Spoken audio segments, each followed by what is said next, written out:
Good evening, everybody. Just seeing all that smoke outside, I think we better go through the housekeeping and safety procedures before we do anything else. So it looks as though the toilets are downstairs. If people haven't seen them, they on the ground floor. Oh, there are some up here on the first floor of the venue. There are independent disabled toilets also on each floor. If there's any need to exit the buildings, assembly points, which there's one outside here on the grass out the front, and there's also one out the back at the car park. That will do. Good. No mai, haere mai. I'm Colin Thompson. I'm the chair of the combined medical staff. Welcome to the 2025 Memorial Oration. This evening, we remember 4 of our colleagues and friends who have recently passed: Bruce Morrison, Graham Campbell, Ashwin Corbett, and Kjell Westerberg. We give a big thanks to those who've agreed to have tributes or present tributes to these colleagues, and we just remember the way that they benefited our community, and so not just to us in the medical realm, but one thing I think which is very important is the way that they almost certainly contributed to the wider community, that we are part of the community of Palmerston North. And many of the things that they've done will not be recorded. They're just known by their personal interactions that they had with their patients and their colleagues over the period of time. So they had lives beyond the hospital walls, which we hope we'll hear something about. And even although those who knew them may have only seen a very small keyhole part, I'm sure there'll be things which are encouraging that we can all take and look at, maybe reflecting our own contributions to the hospital. The 2 most important things in keeping somebody within the health system, I think, are pay and the job satisfaction. And in most cases, the work environment and that job satisfaction is the thing that really holds people more so than pay. But if that gets threatened, then the salaries in Australia become a little bit more interesting. But we want to focus a little bit more on the work-life balance, and I think that will be heard through some of these tributes about how these folks have been able to balance very busy clinical lives, but also with family lives beyond that. Every SMO working in this organisation is very valuable, and not just for their professional skills, but the way they and their families have contributed to the community.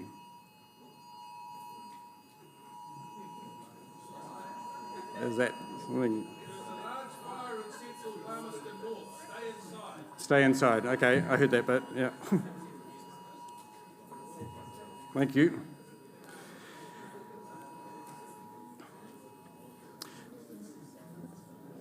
So the combined medical staff tries to raise issues with management, and we're barely successful at that. So maybe something that we can do is take up our other role at trying to increase the participation and work satisfaction. We want to keep you here, those who are still working here and have not had the pleasure of retirement yet. We want to benefit from your contribution, and we want to build your enjoyment level. And that introduces the second part of the evening. Having wise people from other disciplines speaking into our experience is very valuable. We have the privilege tonight of having the 2025 Memorial Oration presented by Alison Quigan. And as I understand, Alison may be speaking on the value of the arts to the health of our community. But I hope she understands it is her prerogative to go completely off track if you choose. She'll be given a fuller introduction later by John Crisp. I'm looking forward to hearing about the arts, as they are one of the strongest contributors to our work-life balance. Everyone can find something good in the arts, and while my taste in music may be somebody else's view of suffering, there'll be other areas that we can share with the enjoyment. In some Pacifica languages, I understand that there is only one word for the arts, and maybe that expresses the commonality that we can all enjoy them in some form. While our hospital environment might appear culturally sterile, but not bacteriologically sterile enough for our ID colleagues, there are examples where the arts have been brought into hospitals. I visited a hospital in Minnesota where they had a piano in the lobby. The entrance to Middlemore Hospital has a po decorated with beautiful Maori cultural art. There are many doctors who have passions in the arts, which creates a bridge to the worlds of health.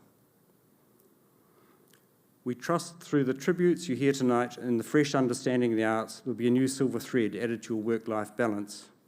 And maybe this occasion might even encourage the urologist to speak to the neurologist, the radiologist, to the psychiatrist, and so on. Following the Memorial Oration, there'll be a light supper served, and please take time to enjoy the special occasion where we all come together. Our tribute speakers this evening are in order: Philip Bolton, John Crisp, James Pang, and Peter Dixon. Thank you and welcome.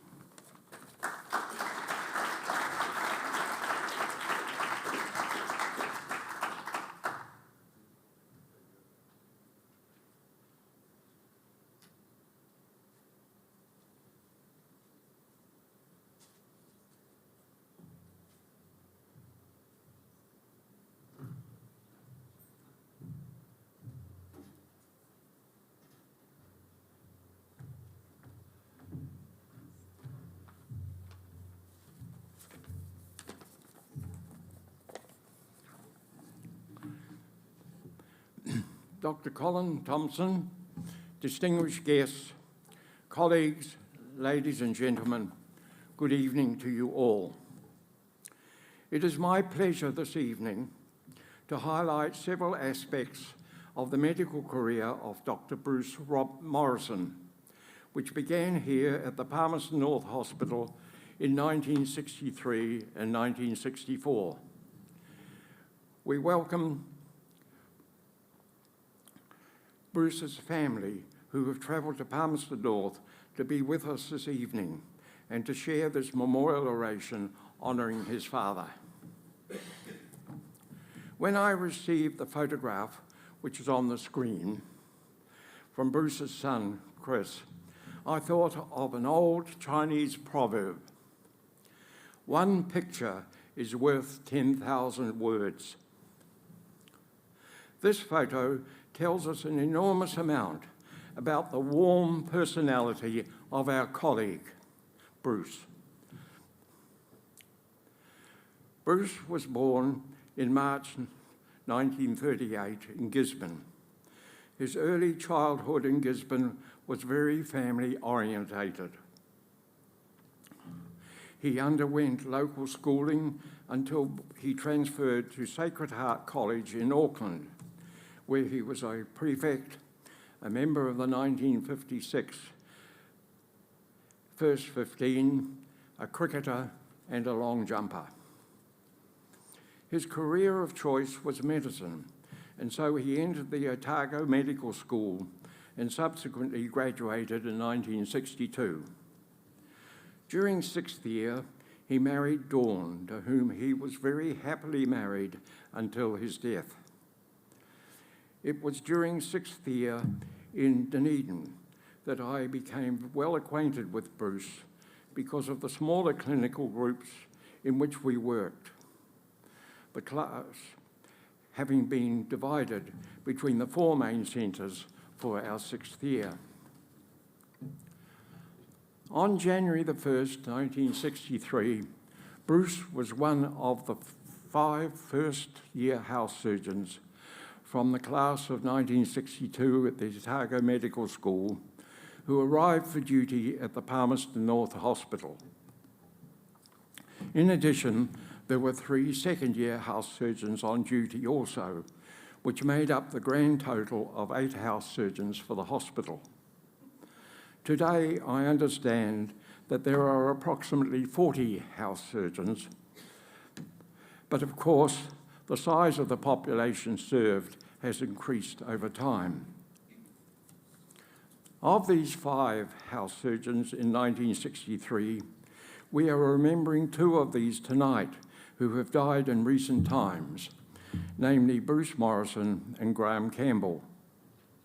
One of the other house surgeons from 63-64 was Jim Willis, who died many years ago.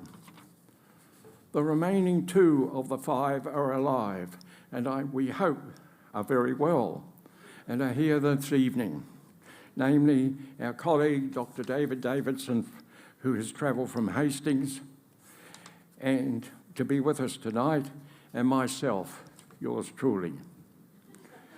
We also have Sir Mason Dury of Fielding here this evening, who joined us as a first-year house surgeon in 1964. During that period of 1963-64, we were paired for 3 monthly periods to cover each other's patients when the other was off duty, i.e. alternate nights and weekends. And also, we covered accident and emergency department. Often our greatest assistance, wisdom and training came from the very competent nursing staff at that time.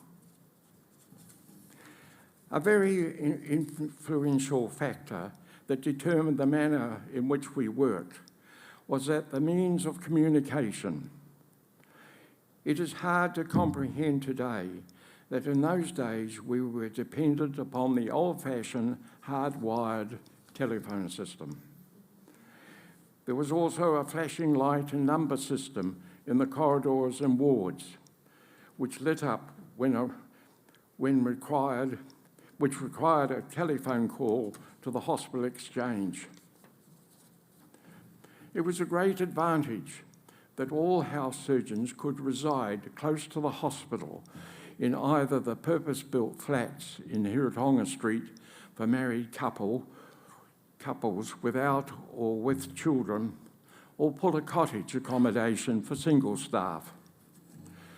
Pulla Cottage was recently demolished, and in its place the new mental health facility has been built, and which was opened recently.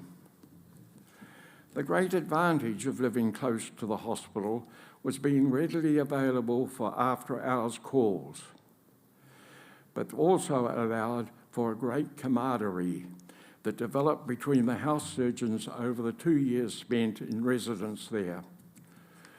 Pulla Cottage had a sitting room which was adequately furnished, so wives, with or without babies, would socialise and enjoy our hired black and white television set. Also, whenever a small group of house surgeons gathered in the upstairs hospital quarters during the week or evenings, a quick hand of bridge or a game of snooker on the snooker table would ensure.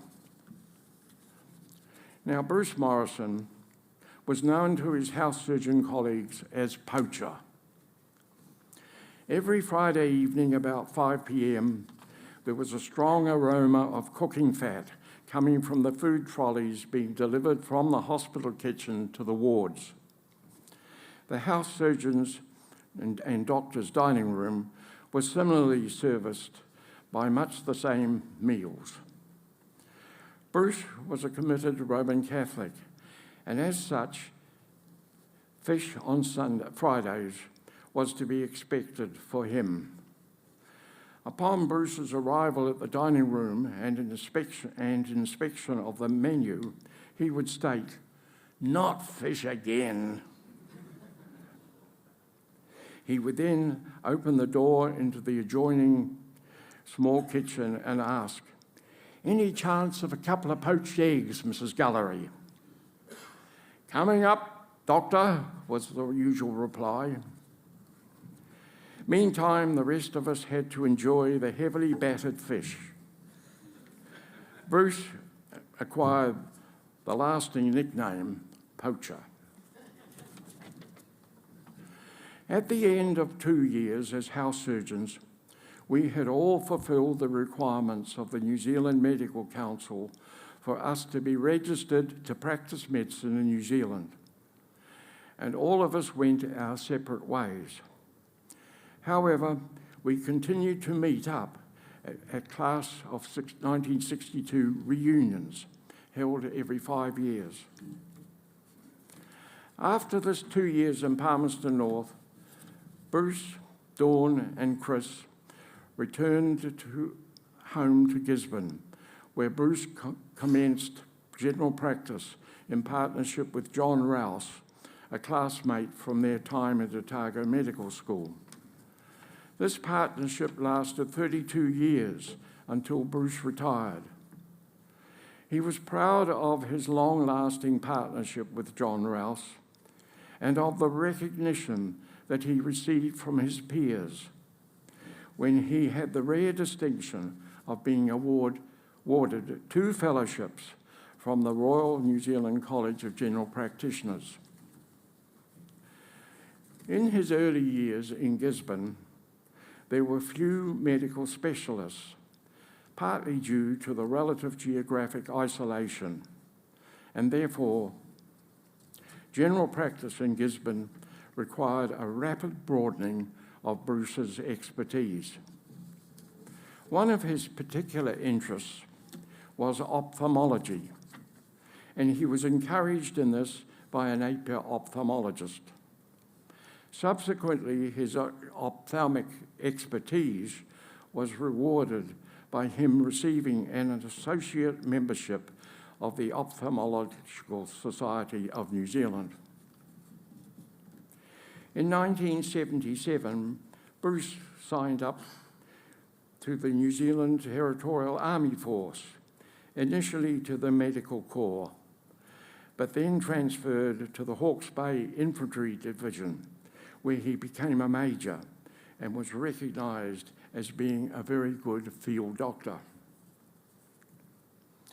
Living in a small community-based location, Bruce also provided additional medical services to local industries, aviation, the Poverty Bay Turf Club, the Wainui Surf Club, the Poverty Bay Rugby Club, the Boxing Club, and also to Maori Health Services. All this enormous contribution to the East Coast community was cited when he was made a member of the New Zealand Order of Merit in 2012.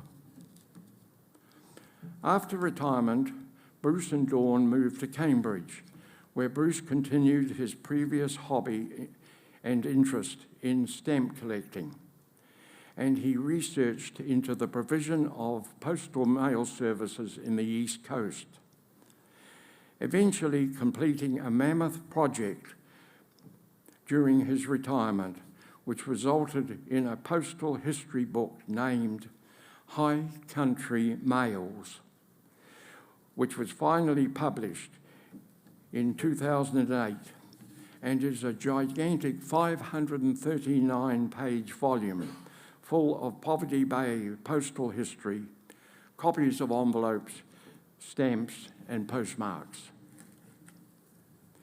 So alongside all his medical and civic achievements, Bruce was a dearly loved son, brother, husband, father, grandfather, uncle, and cousin.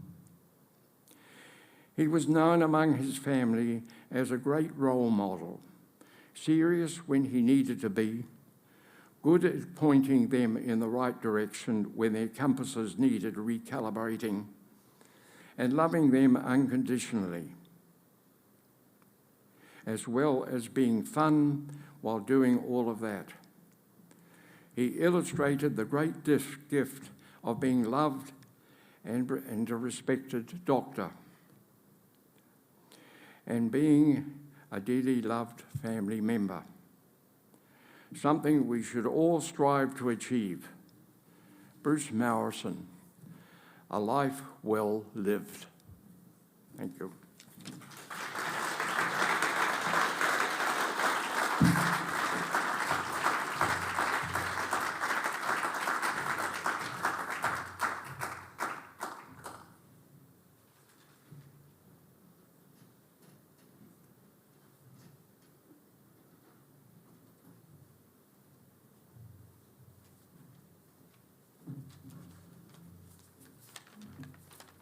Good evening.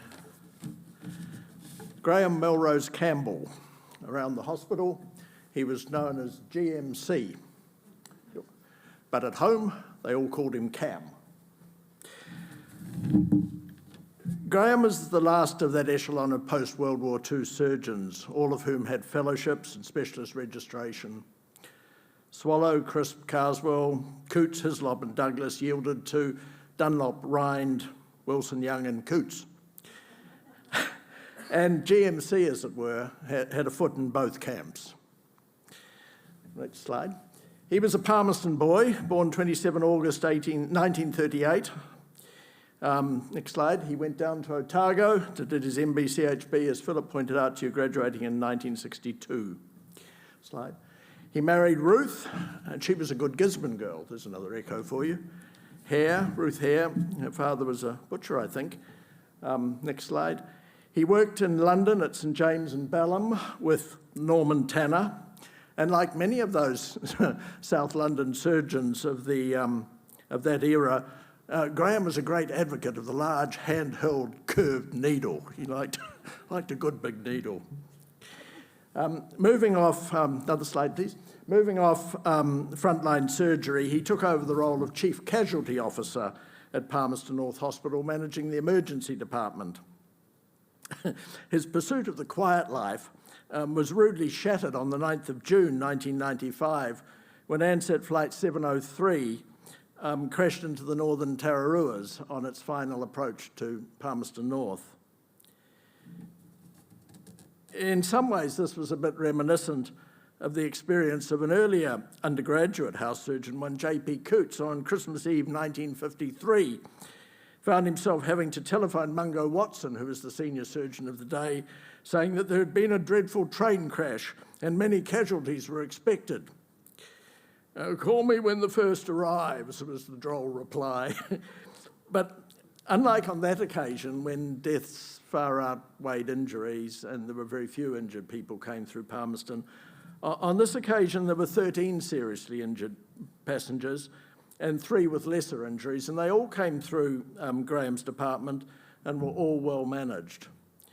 In all, 4 died in the crash and 1 died later in Hutt Hospital from burn injuries. Later in his career, Graham was successful in gaining election to the Mid-Central District Health Board, where in 2009 he joined another redoubtable Palmerston North medico, Jack Drummond. Another slide, and another one. Graham enjoyed a most satisfactory family life in Palmerston. His wife, Ruth, survives him with their children, Mark, Richard, Lisa, and James. And it has to be said, whilst surgeons typically do not make old bones, Graham retired to Auckland, dying on the 29th of October last year at the age of 86, which is a fine age. Last slide, that's Graham. Thank you.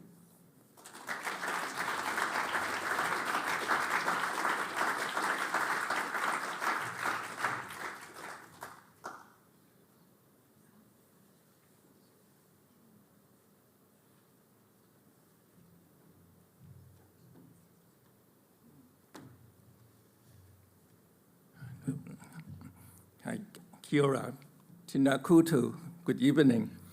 It's my honor to speak about Edwin Corbett, because I've been a pathologist here for quite a number of years, but retired some 12 and 13 years ago. So a lot of people probably wouldn't even know who I am now. So, and a lot of young faces here too. But so I've worked with and actually for Ace for quite some years. Now, Ace was born in 1928, and it's not long after our late Queen, actually, and he had a happy, long life into his 97 years, and he only departed from us last year. I think it's actually in October last year. So when you talk of Ace, a lot of time we have to talk of some sort of medical history. So Ace graduated he went to school, medical school in Dunedin. I think in those days, there's only one medical school in New Zealand, and everyone had to go to Dunedin. And his degree was from the University of New Zealand. So wherever you study, you only got a degree from University of New Zealand. And Ace is quite an independent-minded person. He he's not one who will follow the crowd. He would do what he likes to do, his own things. So he a bit unusual. After graduation, he had a practice in family medicine in Greymouth in West Coast, and also later a bit in Taranaki. But unfortunately, I didn't have a chance to talk to S. why he took up pathology. But in early 1960s, he went to London to continue his pathology training.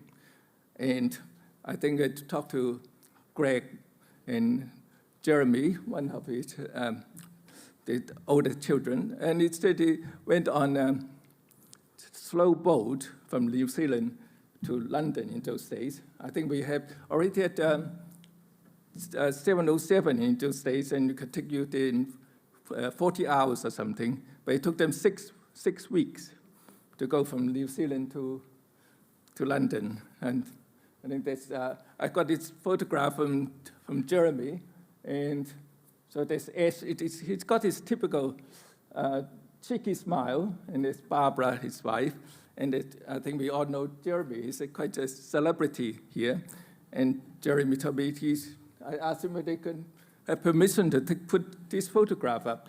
He said, "Oh yes, because it make me look like I exercise."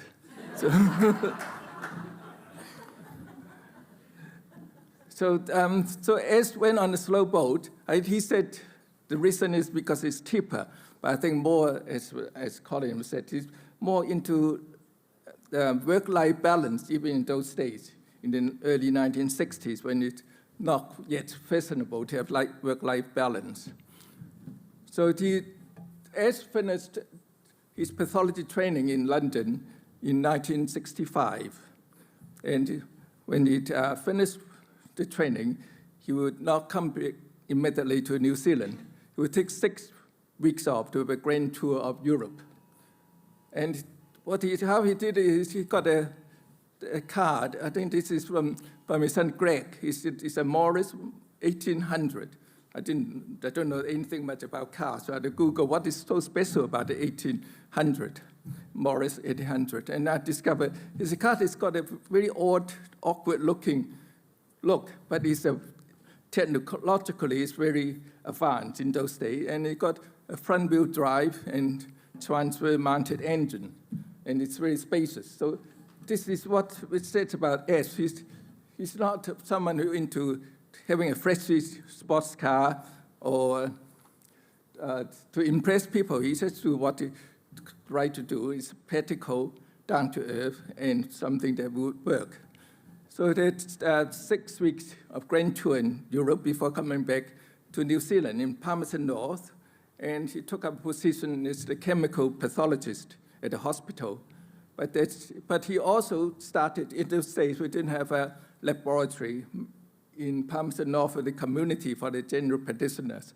So as we try to establish a laboratory from scratch in Palmerston North with his friend and colleague, Dr. Utley.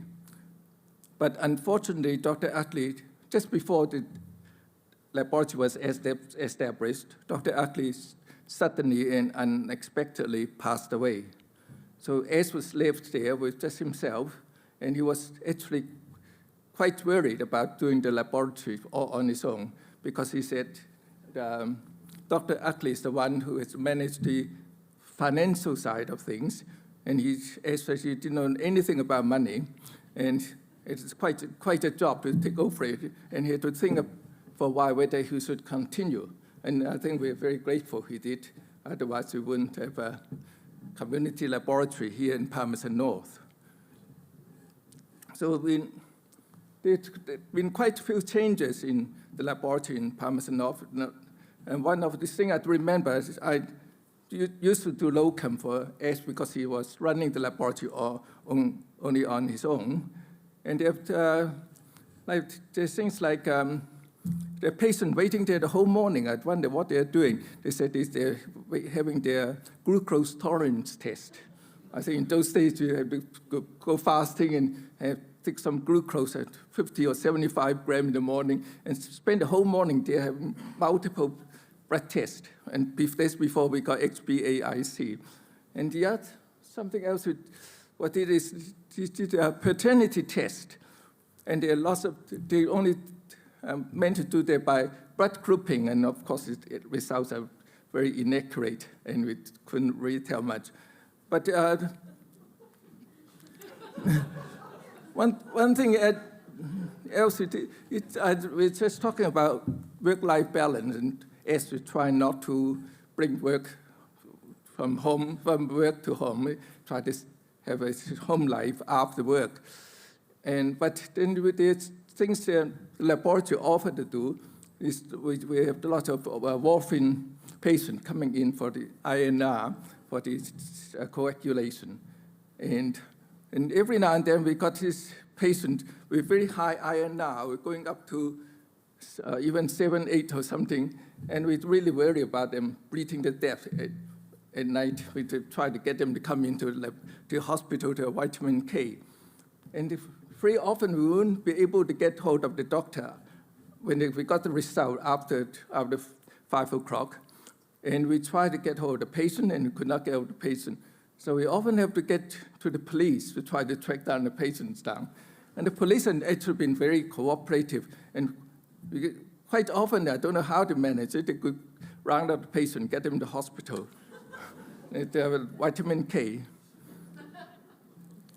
So talking on the police work, in those days before K-5, we got K-5 here doing the forensic unit in Palmerston North. The pathologists in the hospital and have to do police work as well.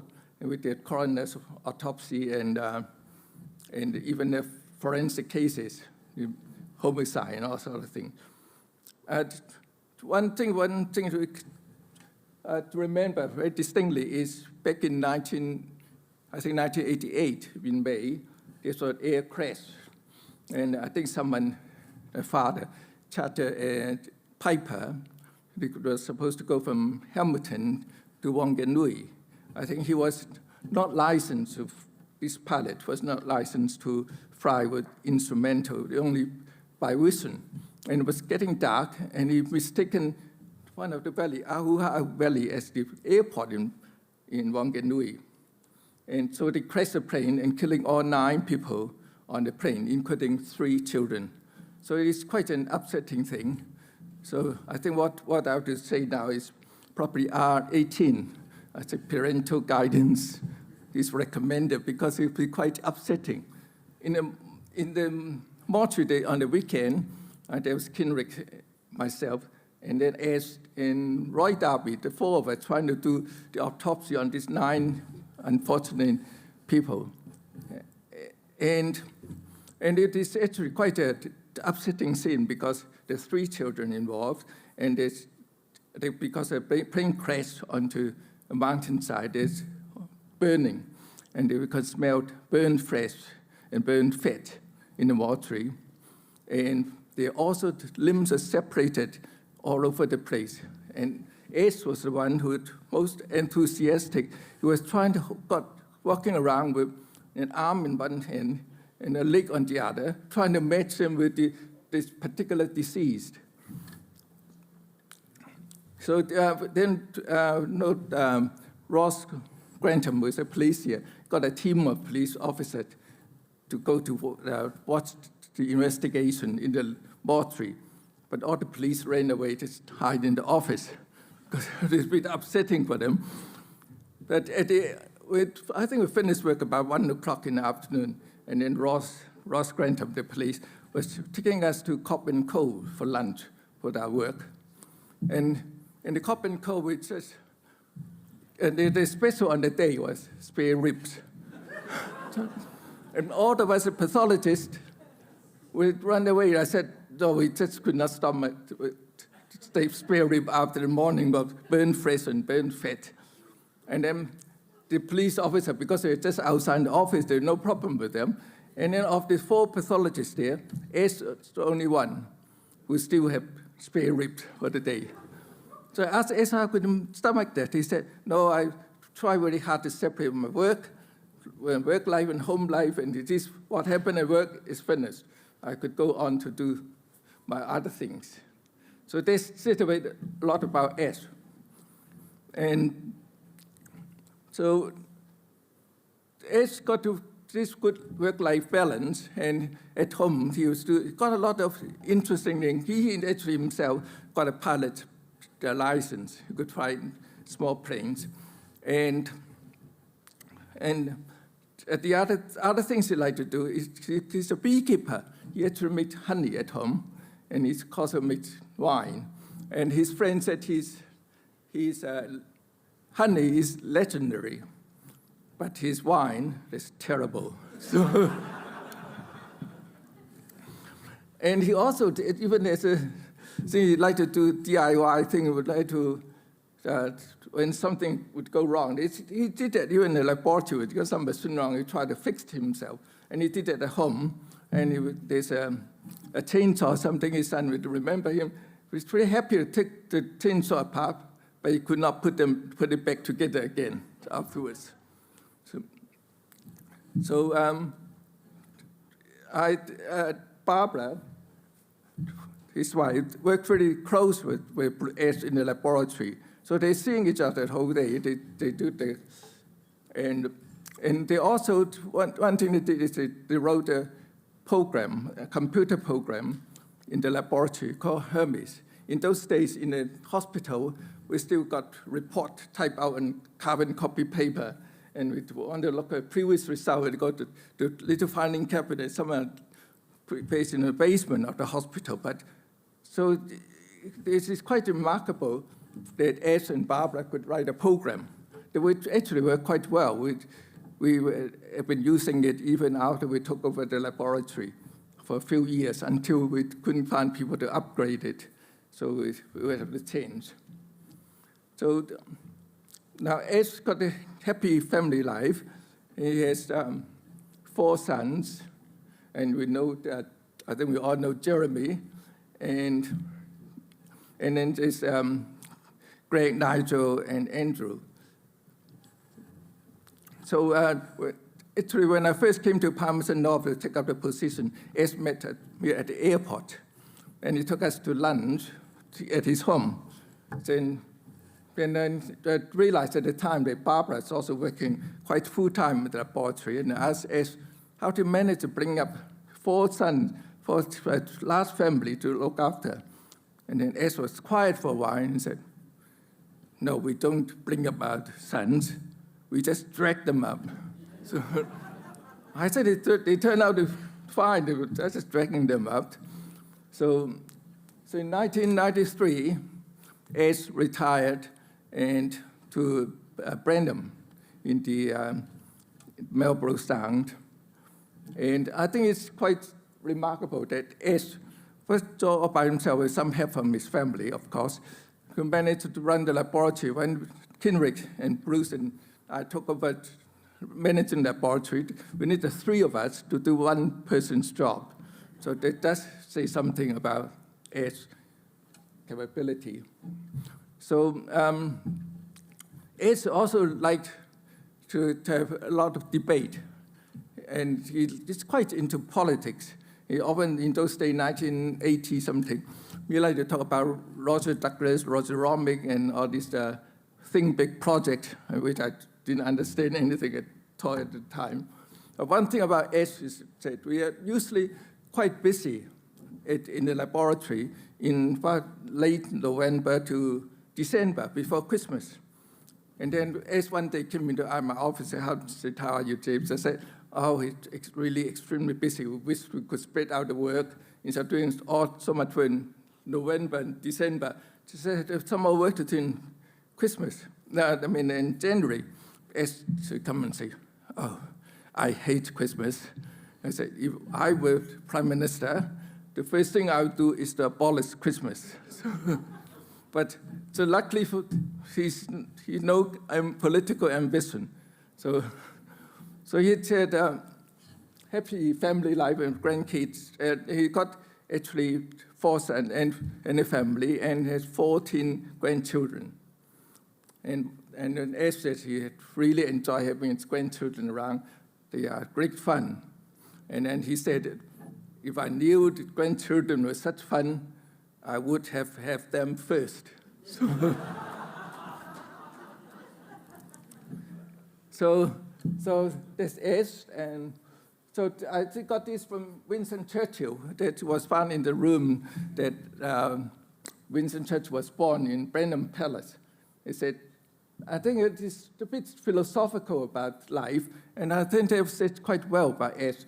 His S is quite playful, he's smart, and enjoyed his life, and both at home and at work. And he would say it is well worth making life but once only. So, and next slide, please. So S retired at Brenham, and for many years he tried to ask us to go and visit him in Brenham. We always said we're going to arrange it, we're going to do it sometime. But as Mark Twain said, that 20 years from now, there's the things you didn't do that you regret more than the things you did. And unfortunately, we never managed to go and visit S in Brenham, and this is a lot of things unsaid, but so that's S. He's got a remarkable life, and it's quite unforgettable. I think we live in our memory for a long, long time. Okay.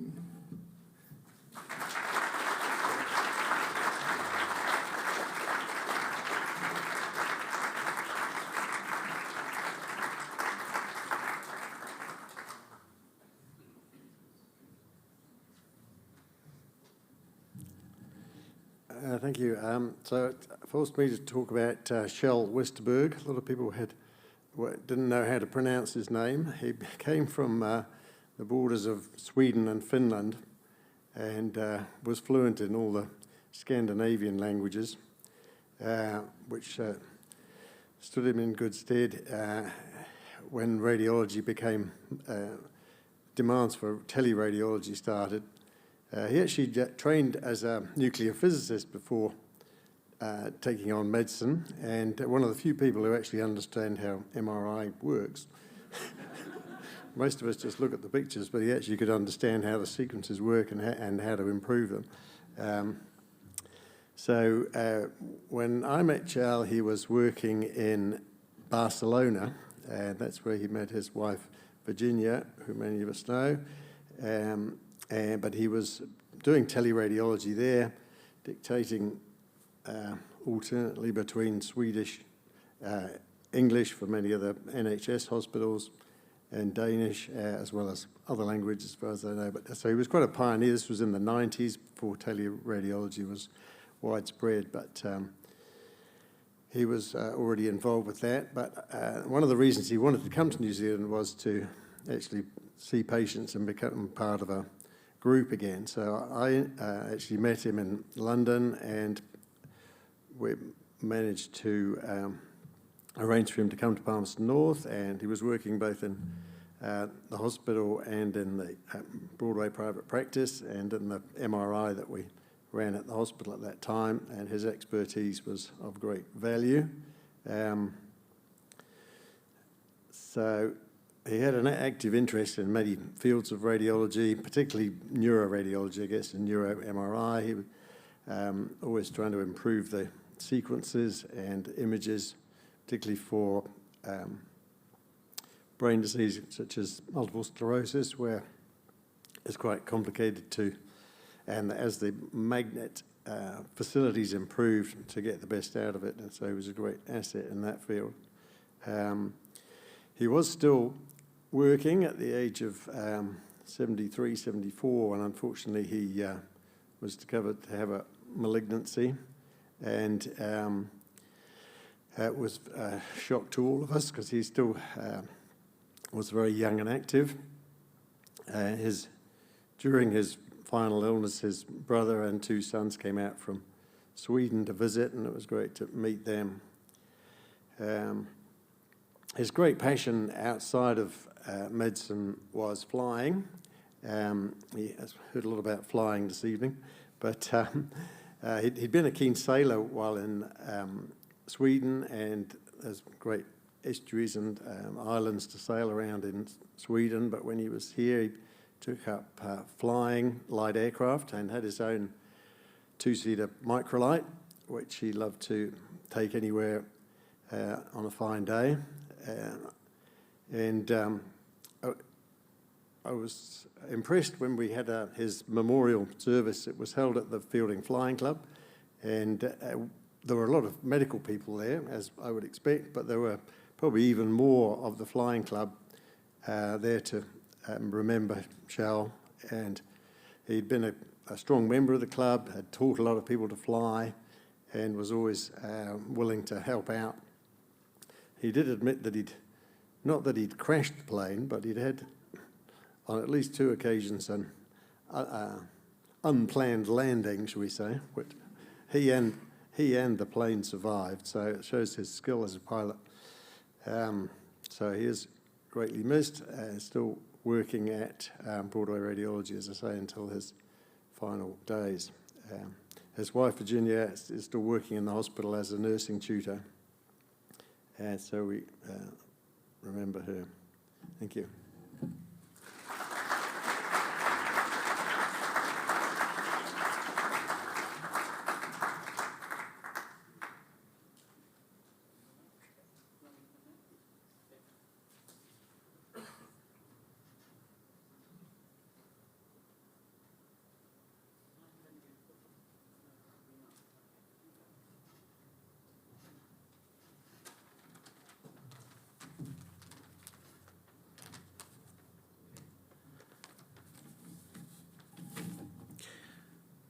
This memorial oration is a curious event.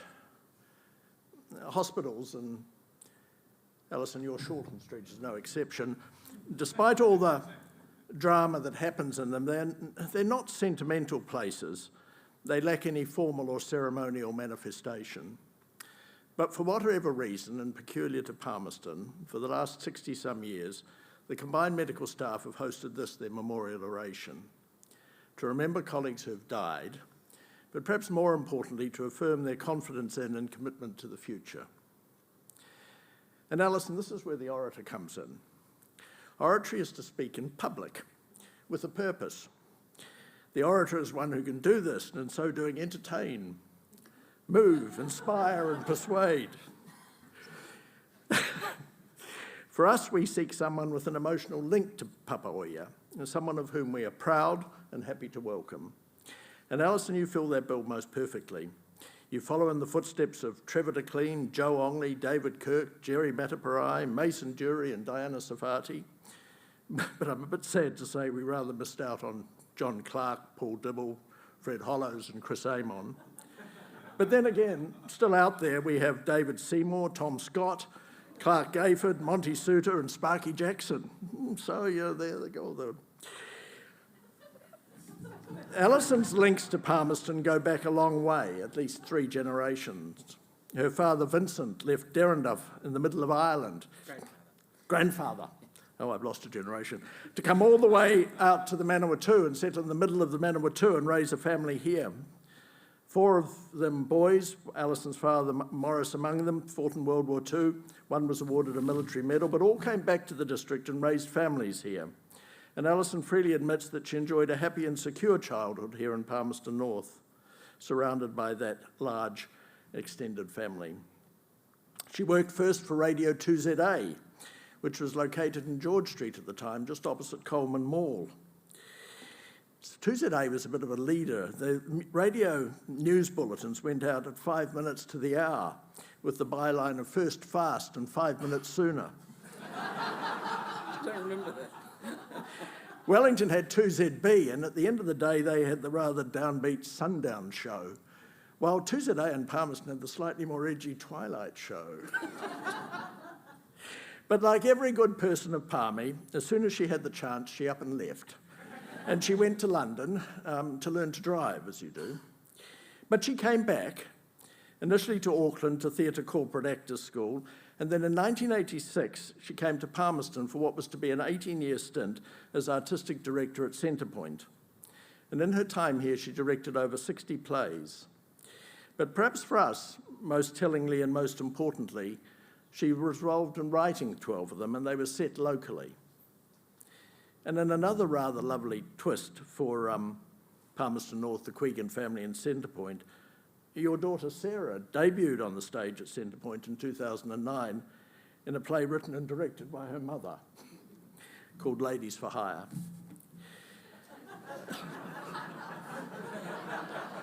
I'll come back to you on that one. From here, Alison went on to a most successful and significant role in Shortland Street, anchoring it with the Jeffreys family and her character Yvonne. Alison was telling me that if she is recognised, as she often is, walking around Auckland or elsewhere in New Zealand, they say, oh, that's Alison, she was in Shortland Street. But in Palmerston, they say, oh, that's Alison, she worked at Centrepoint. So along the way, Alison, there have been over 130 plays, and that doesn't count TV shows, films, ads. You were artistic director at Naitohu Oanuku in Mangere, and in 2001 a QSM for services to the dramatic arts. Now this month, Alison returns to Centrepoint with her new play, Fielding Market Fiasco. Now I don't want any of you to miss seeing it because Elaine will be very cross if you don't get to it. But tonight, first fast and 15 days sooner, we welcome Alison as our 2025 Memorial Orator. Thank you, Alison.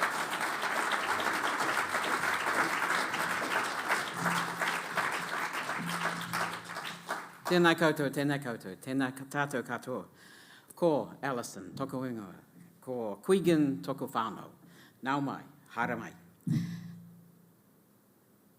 It was lovely hearing of the stories of these extraordinary people. It's important that we remember. So I say, good night, sweet prince. Flights of angels, sing thee to thy rest. Hamlet. Hamlet said that. Oh, actually, it was said about Hamlet. But who do we turn to when we need to express our feelings in the big moments of our lives? Funerals, weddings, love of all kinds. How many have loved your moments of glad grace and loved your beauty with a love false or true? But one man loved the pilgrim soul in you and loved the sorrows of your changing face. I look in the mirror and I think, yeah, this is a changing face. As we get older, you go, oh, look at them old. But actually, that line says it all for me. And loved the sorrows of your changing face. I've worked most of my life. I've worked 50 years in this business of performing arts. And the last big job I had was 10 years at the Mangere Arts Centre. When I finished that, well, it was basically the Auckland Council. They ran and operated the Mangere Arts Centre in the middle of Mangere. When I finished that job, I had a lot of time on my hands. I mean, still I can come and do shows, I can write, I can direct, I can act. But I wasn't going 9 to 5 to some job. So I put all of my books in one room. I had a lot of books. Every room seemed to have more and more books, bookshelves. So I put them all in one room and, I had a library. And so I started to arrange them. And I had an awful lot of poetry books. Most of them I'd never read because the people gave me, you'll like this because it's poetry. And you, okay, jolly good. Hadn't read them. I might have read one poem in each book. How do I love thee? Let me count the ways. I love thee to the depth and breadth and height my soul can reach when feeling out of sight of the ends of being and ideal grace. I love thee to the level of every day's most quiet need by sun and candlelight. I love thee freely as men strive for right. I love thee purely as they turn from praise. I love thee with a passion put to use with my old griefs and childhood's faith. I love thee with a love I seem to lose with my lost saints. I love thee with the breath, smiles, tears of all my life. And if God choose, I shall but love thee better after death. When I read that, I thought, well, I've never read it before. I'd read the first line, how do I love thee? Let me count the ways. No idea what came next. So I started to read it and I started to learn it. And then I started to unpack it. Because you know how it is when you read something, a piece of text you haven't written, and you look at it and then you pick it out and you say, what does that mean? Why that word? Why? What is the travel of this particular phrase? I love thee to the level of every day's most quiet need by sun and candlelight. The fact that he uses the word candlelight at the end means that it has a romantic feel at the end. But he also says, I love thee to the level of every day's most quiet need. A level. I love thee with that steadiness. I love thee to the level of every day. I love thee every day to the level. So you start to unpack, what does that mean? I also thought maybe he was talking about several different people. Then I realized, as I learned it, and learned how to say it, I realized she was talking about one person, Robert Browning. She was talking about this man who had saved her life, who had loved her poetry, rescued her from her father's house, and taken her to Italy and married her there. Elizabeth Barrett Browning was a famous poet as a young woman, but it was Robert Browning who grabbed her, took her out of her father's house, and took her to Italy. I love thee to the level of every day's most quiet need. Isn't that something you want somebody to say to you? I love thee to the level of every day's most quiet need. I used to think that last line, I love thee with the breath, smiles, tears of all my life. And if God choose, I shall but love thee better after death. I shall but love thee better after death. It's important you get the rhythm right, because if you break it up, then it means something else. I shall but love thee better after death. Whoa, isn't that lovely? And one of the things that I'm sure you've all discovered is that you get to a funeral. You have the responsibility of saying something meaningful. Stop all the clocks. Cut off the telephone. Prevent the dog from barking with a juicy bone. Silence the pianos with the muffled drum. Bring out the coffin. Let the mourners come. Or sometimes it's just learning something that expresses the doubts of all our lives. The big why. The right to just be. Just be in space. And to wait.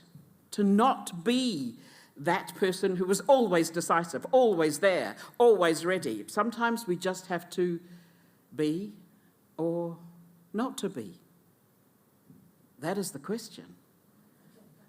Whether it is nobler in the mind to suffer the slings and arrows of outrageous fortune, or to take arms against a sea of troubles and by opposing end them, to die, to sleep no more. And by a sleep to say we end the heartache and the 1,000 natural shocks that flesh is heir to. 'Tis a consummation devoutly to be wished, to die, to sleep. To sleep.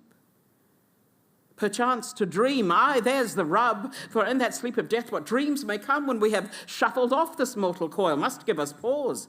There's the respect that makes calamity of so long a life, for who would bear the whips and scorns of time, the oppressor's wrongs, the proud man's contumely, the pangs of despised love, the insolence of office, when he himself might disquiet us make with a bare bodkin? Who would fardels bear to grunt and sweat under a weary life, but for the thought of something after death?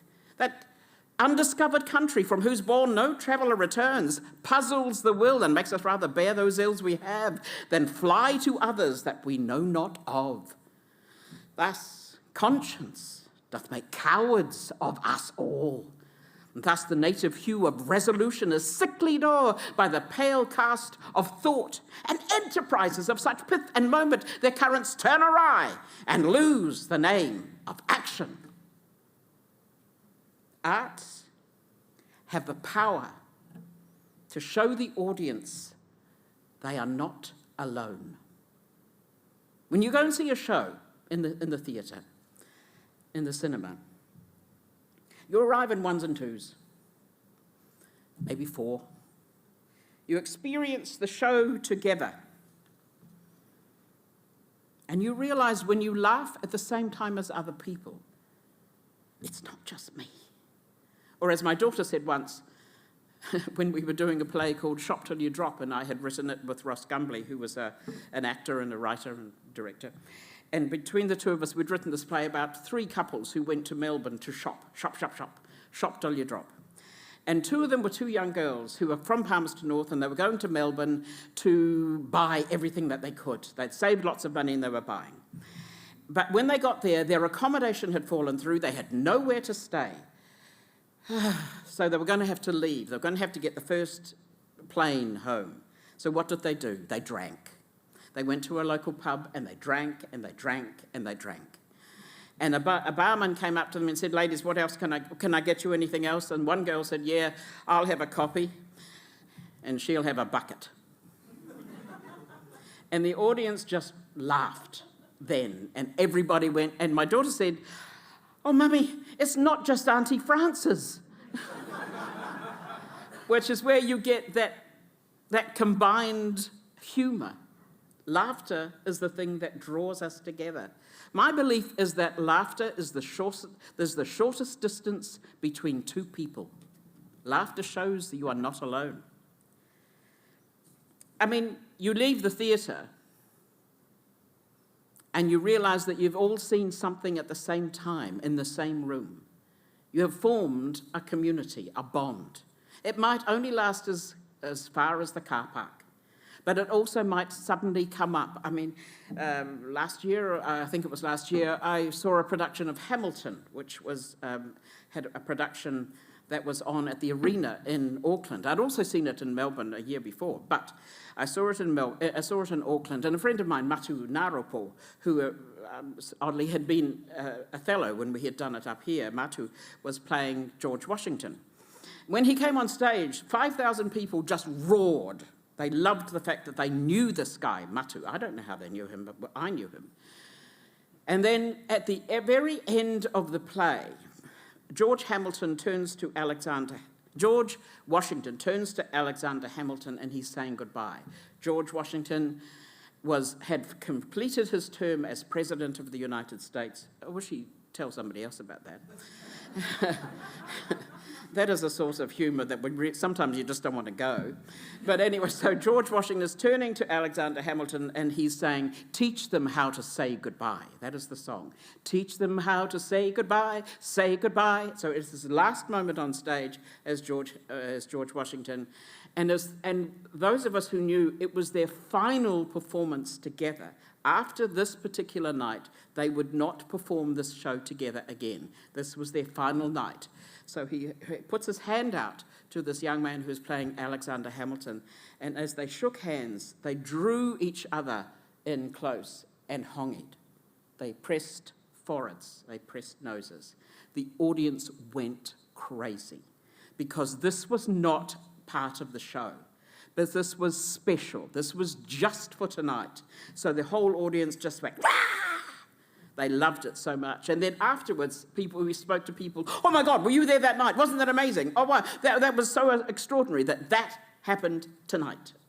You were there that night." That when we watch the same thing at home, watching the telly, sitting on your couch, we might laugh at the same places, but we don't laugh. We don't belly laugh. We don't throw ourselves around the furniture. We smile. We might have a little snigger. But we are alone, and we don't laugh together. Being in the theatre with others allows us to realise our feelings are valid. So you talked about how I've been in this business for 50 years, and as an actor, as a director, as a writer, a producer. But really, I'm a storyteller, and I loved the stories that you told tonight about your friends, sharing the memories, talking about the camaraderie. It's really, really, really important. I have seen people laugh, weep, and be full of wonder watching a performance. It is a wonderful thing to see. I was talking with this lady here about how when I was working at Mangere Arts Centre, I was very concerned about some of the, because it was a venue for hire basically, I was very concerned about the plays that were coming into the theatre. There were too many of them which I would refer to as slit your wrists theatre, which is like, it was just so deadly that you never wanted to see theatre ever again because it made you depressed. Maybe it was too much gang culture, maybe it was too much anger, domestic violence, and then, oh, woe and behold, suddenly religion comes into the thing and they're all saved by religion. It's suddenly gone into that other gang culture. No offence, please. But what I'm saying is what I wanted to do was create children's theatre. Because when you create children's theatre, you actually write it for adults. Because children, they don't know enough to actually understand what this show is about. So we wrote, over the 10 years that I was there, we wrote a new children's show every year. And some of them, well, they were usually based on nursery rhymes or fairy tales. And one of them was The Wizard of Otahuhu. So it was basically the story of the wizard, and we made Otahuhu the Emerald City. And so what we did was we auditioned all of the local people who wanted to be in it. We had some professional actors, and we had some what we called community actors. And the one particular girl, she came in and I said, so why do you like to sing? And she said, because it shows off my personality. I thought, where did that voice come from? She was 10 years of age. I think she'd been drinking gin for the last 5 years. So she said, she said, would you like to sing something? And she did. And she stopped the bus, you know. She actually, when she sang, I didn't know where to look. I looked at Troy, who was my co-director, and he just went, I know. And when she sang, it was just full noise, and it was extraordinary. A completely untrained voice. But what I realised, and Colin, where's Colin? Yeah, Colin. When you said about Pacifica people, you were absolutely right. They are fearless. When it comes to singing, they've been singing since birth. Oh, come on, Nana needs to be, we have to all sing a waiata for Nana. Come on, we all do it. And so they learn to sing from birth. There are no exceptions. They learn to dance from birth. And so when they came in and auditioned for me, there was no fear. They learned at church, they learned at school, they learned at culture group, they learned in the family. They knew how to dance, they knew how to siva, they knew how to sing. And when they sang, it was full commitment. And that was really exciting. So there was this very young girl, Arihana, her name was, and she came in and she sang, and we said, we've got nothing to give her, she's so young. And so we decided to write something for her. So we changed the story in such a way that we had her on stage with 2 professional actors. And when I came in to watch the audience, because once you get the show on, it's the audience that your focus is on. And so when the audience came in, I saw this particular family, and they arrived, and the dad, he had 3 kids with him, and you could see him sitting down going, oh, good, 40 minutes, don't have to think about them for 40 minutes. I'm going to sit down, and I'm just going to have a little bit of a sleep. And I just saw him settle into the chair. And then this girl came on, and she started to sing. And this man's whole body unravelled until he was on the edge of a seat. He was going, oh, God, this is good. And then his kids were looking at him, and he was looking, it's good, hey, Dad, it's great. Don't you love it, Dad? That's really great. Parents and children loving something at the same time. Now, that's magic. When you see that kind of interaction between the generations, that's what you're always looking for. So you don't write for children, you write for adults who love to be children, and children who love to be adults. And I'm not saying we use curse words or anything. I'm just saying that we actually tell a story that is vibrant, and we used music that was hip-hop or rap or the stuff that the kids already knew. We put that in the show, and then the audience was just vital, and that's what we're looking for. As Tennessee Williams says, yeah, I've got tricks in my pocket. I got things up my sleeve. But I am the very opposite of a stage magician.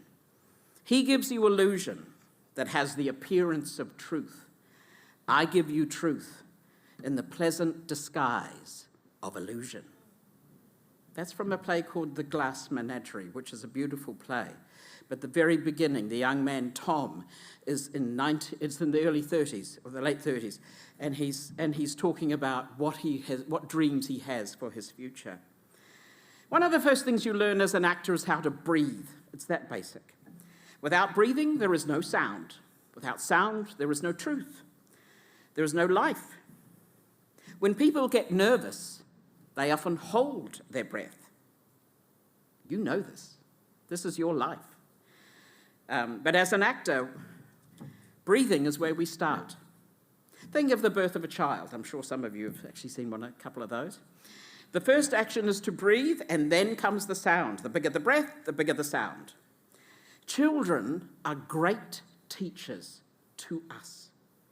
I have a 17-month-old granddaughter. She's the only one I have, but she grows every day. I spoke to her while I was putting my makeup on tonight, and she told me in her own language what she was doing with the Lego. She knew what she was saying. And when she looks at you, it's total focus. There is no doubt who she is talking to. And that's something that we can learn as people, giving our focus, giving our attention. There is an exercise we often do when we are meeting for the first time in a project, and we stand in a circle, and I say, what I'm going to do is you must learn the discipline of this exercise. And that is, we stand in a circle, and the first person on my left, I put out my hand, and they hold my hand. It's not a grab, it's not a shake, it's a hold. So we hold hands, and we make eye contact. Then I say my name, they say their name, I say their name, and then they say my name. It's great if you've got people of different languages, because then that person can say their name the way they like it, but also it means that for those 8 beats, you spend 8 beats with one person. It's disciplined because you cannot say anything else. You cannot make any other move. It is hand, eye, name, name, name, name. Done.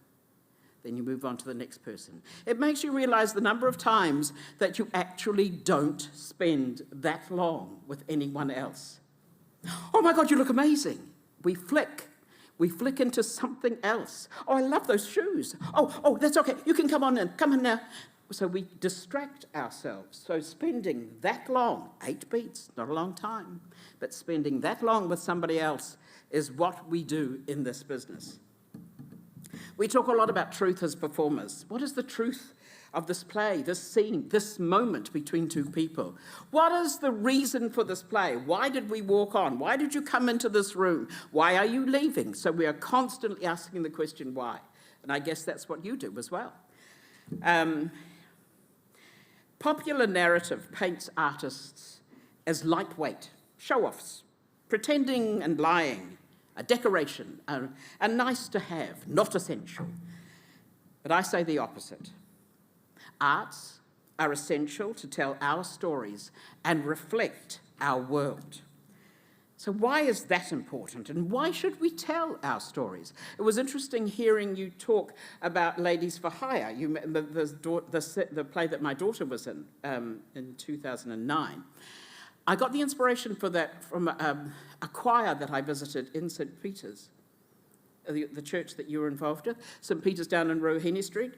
So I went along to see this choir one day, and they met in a hall just at the back of the church.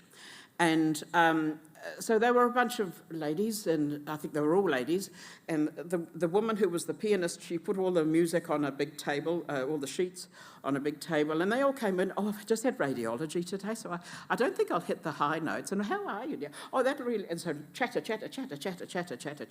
Very ordinary people just coming in, and they were just having discussions. Oh, did you bring scones? Oh, that's lovely, I love the scones. Oh, did you bring that jam? I like that jam. So conversation, just bubbling along. And then the pianist played a chord, and in perfect harmony, they sang the Papaoiea. It just sang. And that's when I thought, yeah, that's what I want to show. I want to show ordinary people being extraordinary. doing something that you don't expect to hear or see. My father was one of the first people to enlist in the New Zealand Army when the war was declared in 1939. So he went overseas, trained in Egypt, and then went to Greece and was captured. And then he was missing for a year. And he was one of 11 children. And so my grandmother didn't know where he was. As far as they were concerned, he was missing, presumed killed. A lot of other people had been killed in that particular skirmish. And so a year later, she gets a letter from Morris, my dad. And she ran from the letterbox to the house. He's alive! He's alive! And those kind of memories stay with you. But the thing that I remember most about my dad is his kindness to strangers. We succeed in our lives through kindness from strangers or to strangers. And when we were growing up as children, champagne is just... I hope it's a good champagne, that's all we say. So anyway, so as we were growing up, we would get phone calls, because there were 6 of us in our family, and we would get phone calls, and Dad, it's for you, St Vincent de Paul. And it was because Dad was part of the St Vincent de Paul Society. And through his actions with a committee of other people, they would collect furniture from deceased estates, and they'd put them in Murray's lockup, which was a hall, just outside the St Mary's Church there in Ruahine Street. And they would put all these things there. And then when they would get phone calls from people who rang and said, oh, well, I've just arrived in Palmerston North, we don't have anything, but we've got this place to stay. Is there any chance, do you have any furniture that you can let us have? And sure enough, Dad and his friends would grab the furniture from the lockup, from Murray's lockup, and take it to these people. He did that for 50 years, the kindness of strangers. He also did it when the Vietnamese people came here in the 70s. There was a couple of families that they brought up from Wellington. These were boat people, and they had come to New Zealand, and they had nothing. And Dad and his friends, they created, they found homes for these people, and jobs, and furniture, and eventually Mum and Dad were repaid with strange-looking vegetables from their garden. I think it must have been bok choy or kale or something. I don't know what the hell it is, but I'm sure you can do something with it, Mary. But also they built a church, this church that is opposite the hospital called St Mary's. Dad, our families and all the other families in that area, which is a tough area, you know, it was state housing, it was railway housing, and they, through gambling, through the running housey sessions, they started, and keeping 2 sets of books, I will say, which we found out at Mum's funeral, that there were 2 sets of books, and so that half of it, they did let the Wellington Catholic Diocese know about it, but the rest of them stuffed them. We're going to keep the money, and they built a church, which I think is wonderful, that these ordinary people did something extraordinary. And towards the end of his life, Dad and his friends raised the money for Ozenham House. And so they and the Cancer Society, I think it was, they brought together enough money to create a house that people could go to while their relatives were having chemo in Palmerston North Hospital. The kindness of strangers. And you kind of wonder how did he ever have time for that? He was not any one flash. He worked at the PDC Plaza before it was the PDC. And he was just an ordinary man. But he knew, because he was a prisoner for 4 years when he was during the war, he knew how harsh life could be. And whatever he could do to help, he did. Mum was always an inspiration for me, and so often I would use her as a character. Obviously didn't take her on stage, but my cousins, and there were we have many cousins here in Palmerston North, they would often say, oh, I see your mother's on stage again. Because apparently I look like her. As the older you get, the more you look like your mother. Well, one of the things that I love about Shakespeare is how he defined what it is that we do. Speak the speech, I pray you, as I pronounced it to you, trippingly on the tongue. For if you would mouth it as many of our players do, I would leave the town crier spake my lines. And do not saw the air with your hands thus, but use all gently. Suit the action to the word to the action. And overstep not the purpose of playing, being acting, the purpose of playing, which is, as it were, to hold the mirror up to nature, to show virtue her own feature, scorn her own image, and the age and body of the time his form and pressure. Art shows us who we are.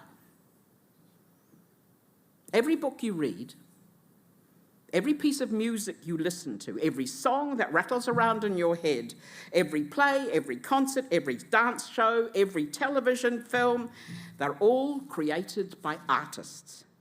Every piece of art you see in the park and in this city, my God, how many sculptures has Paul Dibble left this city? It makes it a totally different place. Every piece of art you see in the park, in the gallery, or on the back of a bus is created by artists. In 1986, I came here as the artistic director, as you said, and I was here until 2004.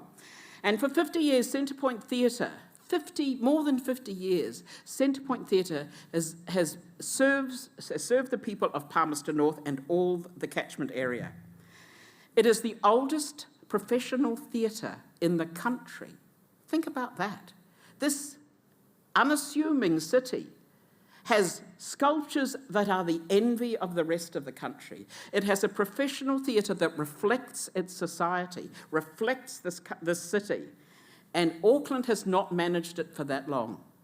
Court Theatre is very close, but of course they had the earthquake, so they had to shut for a wee while. Circa Theatre is not far off, but the rest of Wellington, those theatres have come and gone. Why? Well, in the early 90s, we had to do strategic planning. Creative New Zealand forced us to it, and by then I was already working 7 days a week, and it was just too many things for my little brain. But we had a marketing manager, Andrew Stanbury, the only marketing manager we had over the time I was there, who actually had a degree in marketing, of all things. And he's straight out of university. For some reason, there was no work for him in other places. And he came through and he said, look, I really love strategic planning. Can I drive it? And I said, sure, go for it. I don't care. Anyway, he taught me how to dream. He unpacked everything we had done up until that point, and he also talked to us about what we loved to do, which was to tell our stories. And so several things happened. We realised that the most successful plays that we did at Centrepoint Theatre were all New Zealand written. Ladies' Night, Foreskin's Lament, The Share Club, The God Boy, Glide Time. They were all the ones that audiences have, oh yes, I have to see that, because I can't see it anywhere else. No one else is going to do those plays. No film, no television. This is where I need to hear my voice, my family's voice, my father's voice.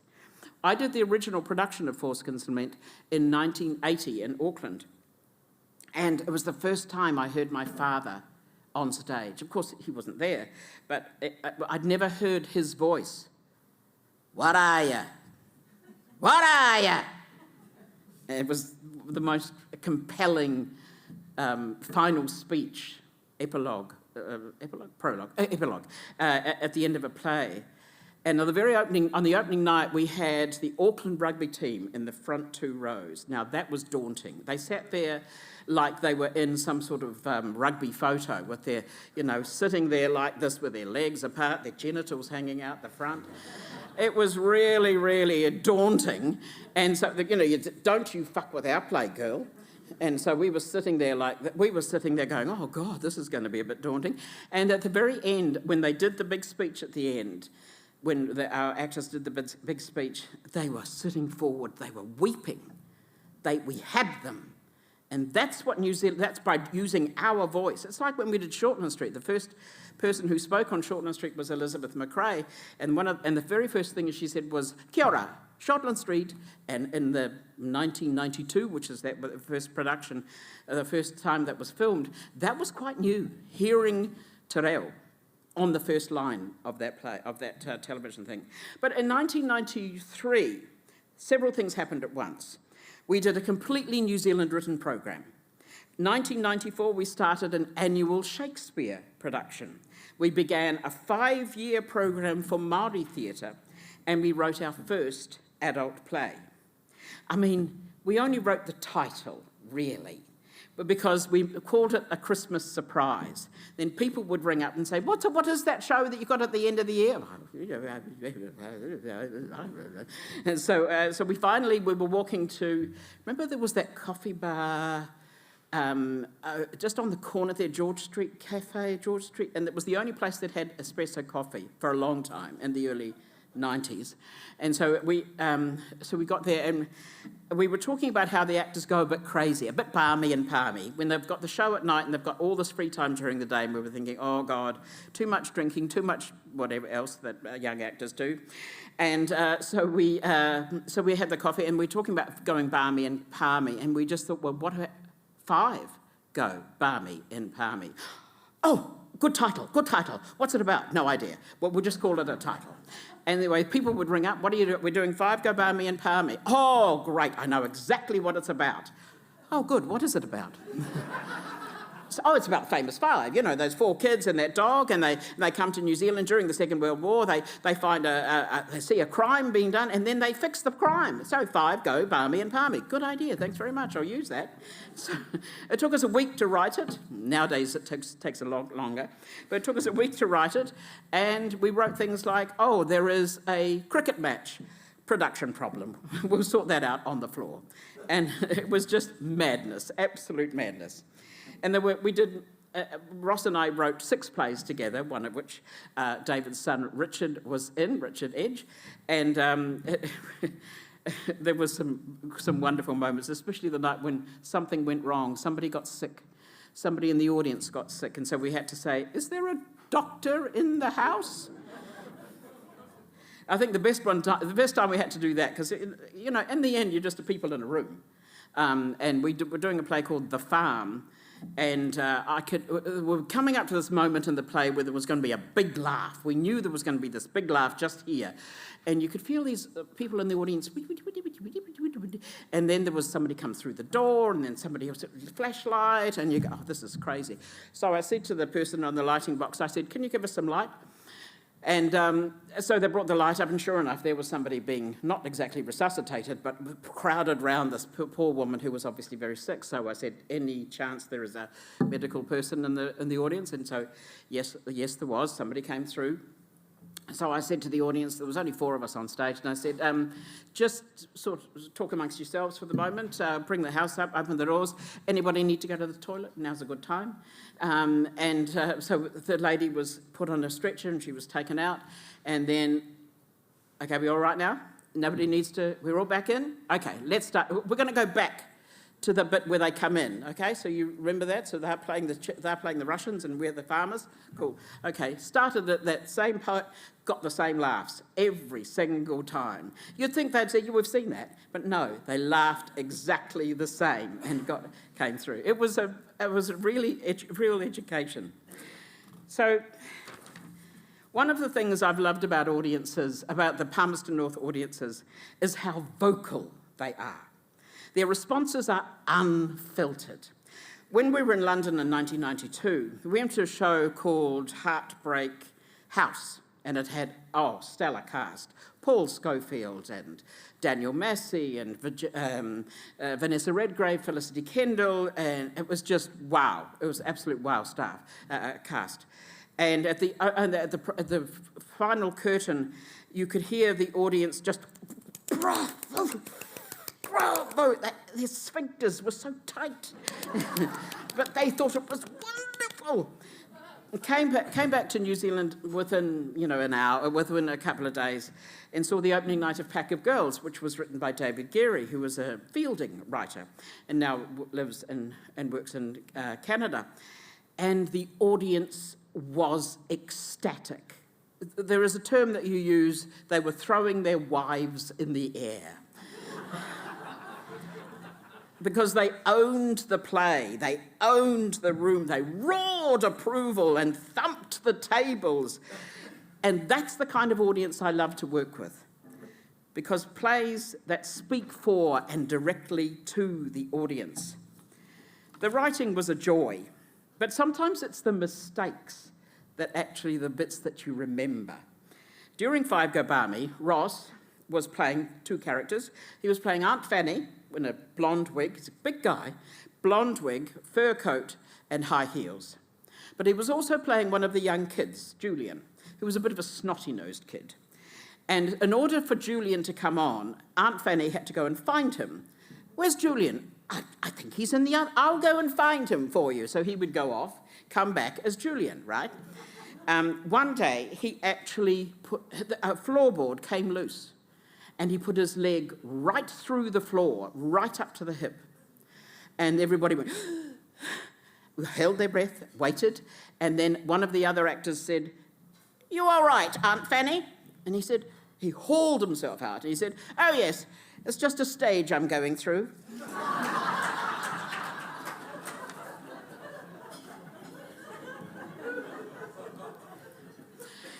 Performing arts are interesting in that people think that it's lightweight. But when people learn performing arts, they learn discipline. You have to do the same thing every night. When you work on film, you have to do the same scene again, again, again, sometimes better, but never worse. And you have to accept direction. And you have to have initiative. You have to be able to think. So it's discipline, stamina, collaborative skills. You have to use your brain. Problem solving, teamwork, and leaving your shit at the door. It's all about what's happening in the room. Generosity, empathy, and listening. And that's something that we forget or we don't know how to use often. But that's the piece of advice that I always give people. The important thing is to listen. To begin at the beginning. It is spring. Moonless night in the small town, starless and Bible black. The cobbled streets silent, and the hunched quarters in Rabbit's Wood limping invisible down to the slow black, crow black, fishing boat bobbing sea. The houses are blind as moles, though moles see fine tonight in the snouting velvet dingles. Or blind as Captain Cat, there in the muffled middle by the pump and the town clock, the shops in mourning, the welfare hall and widow's weeds, and all the people of the lulled and dumbfound town are sleeping now. Time passes. Listen. Time passes. I was at Mangere for 10 years at the Arts Centre. And one day, and there was two galleries down one side, and there was a 230-seat theatre on the other. And one day I was sitting in the front desk, waiting just to welcome people in. And this bunch of ladies came in. And they were a bit unusual to be there in Mangere. And they said, "What is this place?" And talking over each other. And I said, "Well, this is Mangere Arts Centre, and there's the theatre, and then there's two galleries." "Oh, right." I said, "So you're new to here?" And they said, "Oh, no, we're midwives. We've just opened the birth care on the other side of the town centre. And we just wanted to know what's here." I said, "Okay, well, you can go into the gallery if you like. It's no charge." "Oh, okay." All the way into there. And I thought, oh, there's two exhibitions. I'm sure there were like something there. They got in there and they were silent. Not a word. So I popped my head in thinking, God, I hope they didn't die. Anyone who's had a baby has a huge respect for midwives because it's life and death. It's pain or not. And hopefully there is a baby at the end of it. But I poked my head in. And they were just absorbed. They stood still, transfixed by the images, the textures, and I thought, yeah, done our job. That's what art does. It allows us space to just be, to just think. I read something recently, a book called Thunderclap by Laura Cumming. She's a Scottish art critic. Her father was a painter, and she says of him, "Seeing is everything. Looking is everything. It was for my father and it is for me. If I had no more speech, hearing, or movement, I would still have the active life of looking and the luxury of its replay in my dreams at night. The insatiable longing is constantly and miraculously fulfilled. Pure joy, total gratitude. And art increases this looking, gives you other eyes to see with, other ways of seeing, other visions of existence. Art and artists enlarge our world." Tom Petty said, "Music is probably the only real magic I've encountered in my life. There's not some trick involved with it. It is pure, it is real, it moves, it heals, it communicates, and does all these incredible things." I could talk about laughter as well, laughter being the shortest distance between two people. A lot of my work is comedic. I believe comedy is tragedy. They go hand in hand.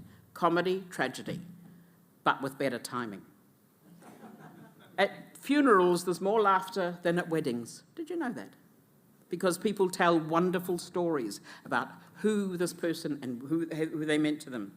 I wrote a play called Netballers, which we did in 2002, and it was inspired by these women I met down at the Vautier Court, at the Vautier Park, and it was inspired because my daughter was playing netball as a teenager, and I saw these old friends who were still playing, and I thought, gosh, how do your knees bear it?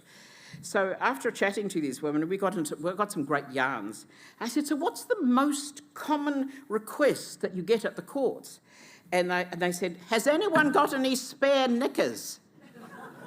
Because someone always turns up every week without any and a very short skirt. Anyway, months later, I went to Resine. I was buying some paint. We were painting the house. And the lady at the counter, "Oh, you were in that play, weren't you, Netball?" And I said, yes, I wrote it, actually. And she said, "Well, we weren't going to go. We'd bought the tickets ages before, and we weren't going to go. Well, you see, our son had just been diagnosed with cancer, and, well, we didn't know how we didn't know how to get different tickets. And anyway, we went anyway. And I have to thank you, because for those 2 hours, we laughed and laughed and laughed. We didn't think about the diagnosis. We didn't think about anything else. We just watched the play and we laughed." The German poet and playwright, scientist, everything, Goethe, he said, "Every day we must hear one little song, read one good poem, see one exquisite picture, and if possible, speak a few sensible words. Our revels now are ended. This, our actor, as I foretold you, are but spirits, and will disappear into the air, into the thin air. And these, our glorious palaces, this solemn temple, this very globe itself will disappear, leaving not a rack behind. For we are such stuff as dreams are made on, and our little life is rounded with a sleep."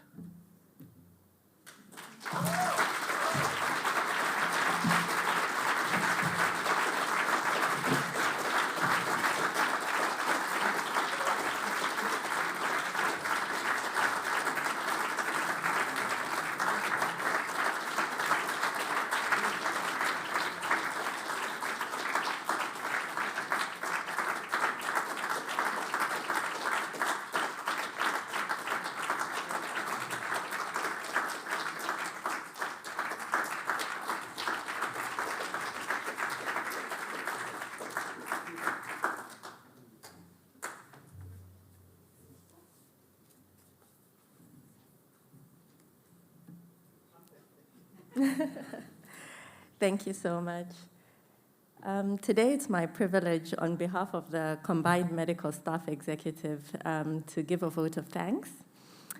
First of all, I'm sure we are all very grateful and give our sincere appreciation to you, Alison, for such an entertaining, insightful, and evocative address.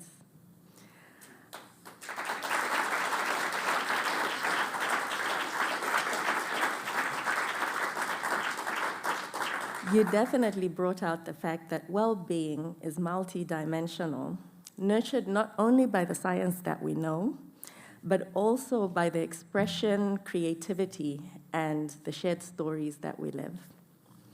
The arts, they hold a complexity and creative meaning that just strengthens our togetherness as a society. Alison, thank you once again for the grounding this truth so powerfully and yet so entertaining. We would also like to thank our speakers. Philip Bolton, I'll miss your emails. I don't know what I'll do without them after this. John Crisp, who I have missed dearly since he retired and we don't meet every fortnight again. James Pang, such a pleasure to meet you. Thank you very much for your support as we prepared for this occasion. And Peter, who I still have the privilege and ambushed with the talk today. By the way, it was by fly that he did that amazing talk. We really appreciate you. Thank you so much for your generosity.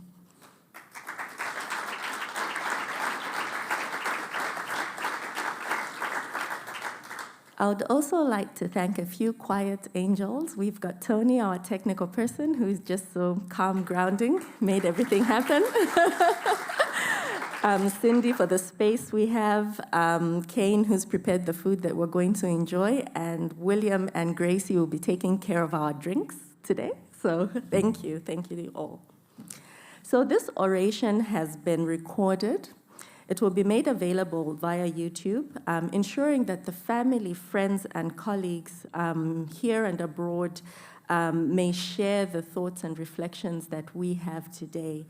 In this way, this special commemoration will extend beyond this room and will strengthen our connection, and we won't have that distance and time. Thank you very much. I also want to make special mention to Debbie, who's here today. Debbie, where are you? Deb? From Hawke's Bay? No, I thought I saw her here. Well, Deb was supposed to be here, or was here, but she came all the way to Hawke's Bay, and she's one of the family of the people who we appreciated today. And lastly, but not the least, I really, really want to thank each one of you for making time to come here. I want to thank Elaine, who's still a very strong force in making these occasions happen. I am so happy that you have this willingness for us to just hold this space together and remember our colleagues who we share a profession with or shared a profession with. I now welcome you to some drinks and supper. Thank you.